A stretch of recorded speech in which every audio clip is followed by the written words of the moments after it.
Hi, welcome to the bathtub. This is Scott Bradfield, and I'm wearing a special commemorative T-shirt from several years ago. A friend brought me to London years ago. It's the only T-shirt that I like to wear, and I won't speak about it because this is a politically free, politically neutral space. The bathtub has nothing to do with politics, but we still have when we get out of the bathtub. There's politics outside of the bathtub. I was inspired to suddenly. It's quite late at night, and I'm having my second martini. I get two martinis if I'm lucky every night, and I drink them very slowly. And I was inspired by a thought that yesterday, as I learned, I'm sorry, I know we shouldn't use Facebook, but I learned from Facebook that Betty Ballantine had died. Many of you will not know who Betty Ballantine is. She and her husband, Ian, ran a company called Ballantine Books. I think they started Bantam Books before that. I may be wrong, but I think they started Bantam Books and then they moved on to start their own imprint called Ballantine Books. The most famous thing they published in their course of their career was the Tolkien books, the Lord of the Rings trilogy. And these covers are probably pretty iconic now. Let me see if I can get them out of this damn box. They came in this special. I don't know if I can get them out. Anyway, these are quite beautiful books.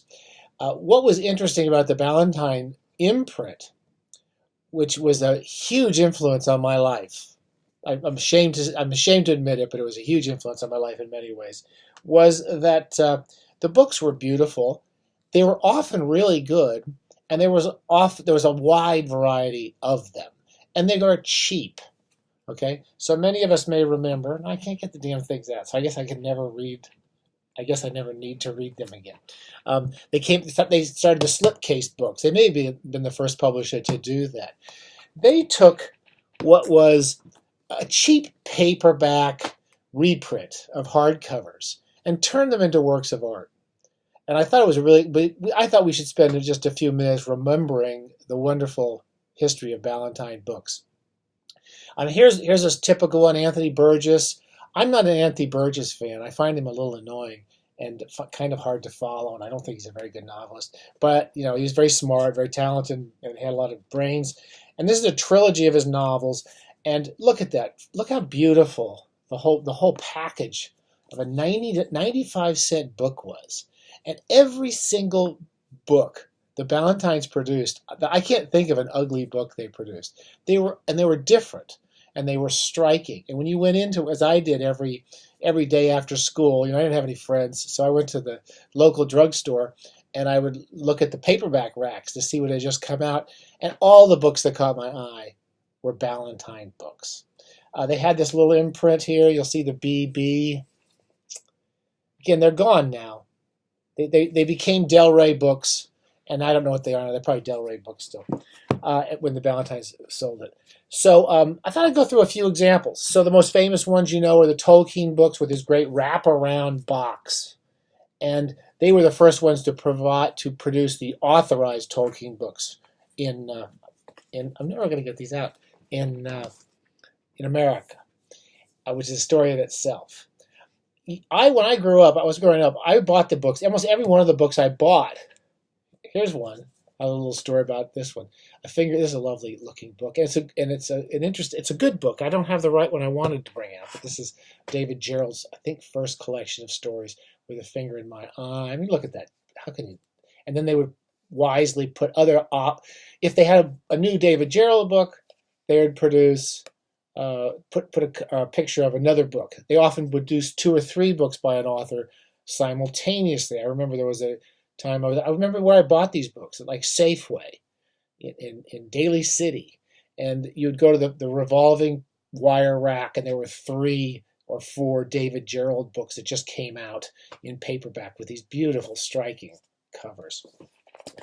Those are science fiction, kind of fantasy, sort of speculative fiction type stuff. They really basically kind of created the high fantasy paperback concept for America. They published lots of literary fiction, and always in these kind of classy designs. There was never an ugly book. So let me go through them, see some other books that we have here. This is a very, again, not unusual in the bathtub, totally chaotic discussion. So they published many writers. They weren't a major publisher of Philip K. Dick, but Martian Time Slip, probably his best book. Look at that amazing surreal cover of Martian Time Slip. That's the proper first edition. They published what were called paperback originals. Okay, so there you go. They often had this little banner in the corner. Now look at this amazing book. I've never read this book, but I keep it. I've had it all my life because it's just such an amazing looking book. And they would do a front cover and then a back cover, and sometimes a wraparound cover. Kind of pioneered that. And they were just striking, lovely books that didn't look like anything else on the shelves. And they were all different. Again, this is an important Philip K. Dick book for those of you who love Philip K. Dick. So I wanted to bring out, actually I brought out by mistake, I wanted to bring out When Harley Was One, which when I was a kid I loved that book. I think I just saw it. Yeah, here we go. Sorry, I know this is When Harley Was One. This was David Gerrold's novel, which I had read in like magazines as it was coming out, and I believe the term virus. Again, I learned this in retrospect. I think Gerald created the notion of the virus in computers, and Harley was a sentient. I'm sure it's still a good read. This is a great read when I read it as a kid. And I eventually, I was like 14 or 15, I started going to science fiction conventions when I was a kid, because I had nothing else, no friends. And I went to them and I met David, and I was a very eager writer. I tried to write science fiction. I was terrible, frankly, at science fiction. And I wrote and wrote, and I just sent him stuff all the time. And David was a very nice man, and he published my first. I can't. In some ways, I'm a little embarrassed about it because I was such a bad writer when I was a kid, but I was published in a Ballantine book, and my first story when I wrote it when I was 14 was published in this lovely book that David edited, which has some great stories in it that aren't mine. But a lot of important writers came out of here, including James Tiptree and Ed Bryant and so forth. So really interesting, beautiful book. Good. Doris Lessing, man, amazing writer. Look at that beautiful cover.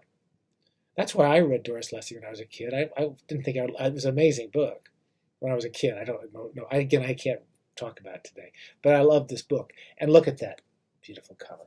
The other thing that happened when I was a kid, I used to buy all these books, and often because they were just beautiful books, and then I would read them. And almost every time with Ballantine, the book was as good as the cover.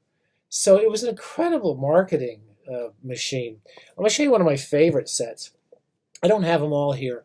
I sold or gave away all of my old original ones. I used to keep them in pristine shape because they were so beautiful. They were like artifacts. You didn't want to lose them. And all my life, I keep trying to rebuy these books. Then I sell them again because I'm moving. And so I'm constantly rebuying these old books, and they're not as perfect as I wish they were. But I first read Raymond Chandler, because I went into, I think this is when Sears, I want to say that Sears used to sell paperback books. And I went in there one day, and they had a whole pile of Raymond Chandler books with these extraordinary covers by Tom Adams. There's just one of them. And I bought all of them just to find out what was in them. This is possibly we're going to read this in the bathtub someday, by the way, The Long Goodbye. I think this is one of the greatest works of prose writing in the English language. I've read it several times over the years. It's the only Chandler novel I love. I like Chandler's writing, but I find this is the only one that's just an amazing piece of prose. And the plot isn't all over the place like most of his books. A great book. And look at that extraordinary cover. Let me see if I can get it to you. I don't know if you can see this because I have the world's worst production department. I'm going to fire all my production people. I have to tell you, look at that incredible cover. Unfortunately, you can't see this one anymore because they have that Elliot Gould one if you find the old copies. But what a beautiful cover of a great book. And it was really interesting, the scenes they would pick. This is like a very small scene in the book. So you think the book is about a guy with a snake. It has nothing to do with that. That's just a small moment in the book, but it's perfectly chosen. So that whole set, which I'm always trying to find again, is not easy to find. I've gone all through those. Mainly science fiction and fantasy was what Ballantine was known for. Fritz Leiber became a big fan. I was a big fan of Fritz Leiber because of this. Here, a lot of these books I never read. Look at that. I bought that because it just looked beautiful. Look at that beautiful book. It's a science fiction book about it. I think it's a closed universe story. I don't know. I've never really looked at it except the cover. I read this as a kid. I was like 14. I remember it was something to do with, I don't remember it very well. It was something to do with seances and ghosts or something. And Richard Cowper was a very, very intelligent writer. Look at that incredible cover. You really can't do anything. One of the great, again, reading in the bathtub someday, the great Ward Moore. This was published before I was born, I think, because the Ballantine imprint started in the 50s, I believe. Yeah, that's 52, 53. But look, even in 53, that's before I was born. That was a great looking book. And I picked stuff up like this, in used bookshops, as I still do. And this is an extraordinary book about what if the South had won the Civil War. I liked Anne McCaffrey when I was a kid. There's a science fiction writer. I love that cover. I never read this book either. They published the year's best short stories for many years. And the one time the year's best short stories looked so beautiful. Look at that beautiful book. And then the wraparound, kind of the same image on the back. And there was something about even the spine of a Ballantine book. I mean, these people just really cared about how the book looked. And for God's sakes, 95 fucking cents. This is an amazing collection. I remember reading this when it came out. This is one of the first times Carver was published in a major collection. Brian Moore was selected in this. It was an important. William Weiser was a very interesting writer. These were kind of taste shaping anthologies. And Ballantine took them out of the library and put them in the drugstore right down the street. Look at that. There's another Burgess. I read Clockwork Orange. I hate Clockwork Orange. And I read, the one I liked was Wanting Seed. There was a whole period when they did all of Burgess's books. And most of them I couldn't read. Okay, what the most famous stuff they did, and I'm always trying to find these. So don't go around spending a lot of money on these because I'm still trying to buy a few and they're getting kind of expensive. When I was a kid, they started the adult fantasy series. And I have to confess, I read very few of these. I read some of them. But there was a guy named Lynn Carter. This is a really interesting story, but I won't go into it very long. Lynn Carter was a writer, I guess, who I read little bits of him. He was unreadable. This is what I remember of Lynn Carter. He wrote fantasy kind of knockoffs of other writers. And he was unreadable, in my experience. And I probably would, maybe I don't know what I'm talking about. And he edited a series for Ballantine called the Adult Fantasy series because the Tolkien series was going off. And they produced for several years, look at that, that's the wraparound cover. Here's the proper wraparound cover of kind of classic fantasy novels. I've never read George MacDonald. I tried to read George MacDonald. I couldn't get into it. But I can't. How can you get rid of a book that looks like that? Look at that beautiful book. And then let me tell you the other thing. There's nothing ugly about a Ballantine book. Even the typeface. You got to really see them. Every page is beautifully done. There's not an ugly moment in a Ballantine book. I always loved this cover because I remember reading this book when I was a kid. I was like Robert Silverberg when I was a kid, and it's kind of weird it's a kind of science fiction novel. The Great Cornell Woolrich, I read because I saw these there was a whole set. I've still got most of them. A whole set of the Cornell Woolrich was reprinted and is one of the most amazing thriller writers. We'll read him in the bathtub, but just see why you want to read it. That is because you see it. Most people know Tom Robbins from the later books, particularly Cowgirls Get the Blues. But when Another Roadside Attraction came out, I remember seeing that at the Safeway in Daly City. I bought it. It looked like this, and look at that. That's how he got. No one would know who he was if the Ballantines hadn't started his career with a great cover like that. They did a collection. They did a series also, which was just the classic science fiction. As a 15, 16-year-old, I used to buy these. And look at that again. This is a different design. So they would run these different series, and they would just design these beautiful covers for them. And this is the Fritz Leiber. This is an extra. We'll be reading him in the bathtub too. This is an extraordinary book, and the stories are amazing, and they're well selected with a nice introduction. And again, different. Just the typeface is beautiful. They're beautiful books. Margins are always perfect. I mean, these people love books. They love the Kornbluth. We got to read this guy in the bathtub. He's one of the greatest, funniest writers you possibly think of. We talked about Clark Ashton Smith long before I read him and realized that he was a great writer. I just wanted to buy him because look at that. There's the adult fantasy series again, the wraparound cover. I mean, no one makes books like this anymore. And you don't want to read. Most of the books they're published you don't want to read anyway. All the books they published were almost all something you wanted to read. The Gormenghast trilogy, we have to go, we'll be taking these into the bathtub. These are really strange, amazing books. And again, the selection of the stuff they published was quite extraordinary. And, they were the first to bring Mervyn Peake to America. And when they brought him, they made this gorgeous book. I think this is Bob Pepper. I'm not a great expert in someone just Gordon Van Gelder was kind enough to send some information on the cover artists for Orbit, and I'll try to mention those later. So there's a Bob Pepper, I'm pretty sure, that incredible cover, and there's 3 of them. I don't have them all here. Do I have? I wanted to mention the Paul Kornbluth stuff because those are books I would never have read when I was a kid. And what did I read? Oh, I mean, this is before my time. And when they publish a book and a series, they did the whole Kornbluth and Pohl series when I was a kid, and they were 10, 15 years old by then.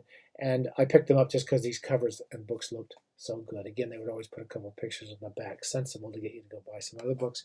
Nobody does this anymore. Mass market books today are usually just total shit.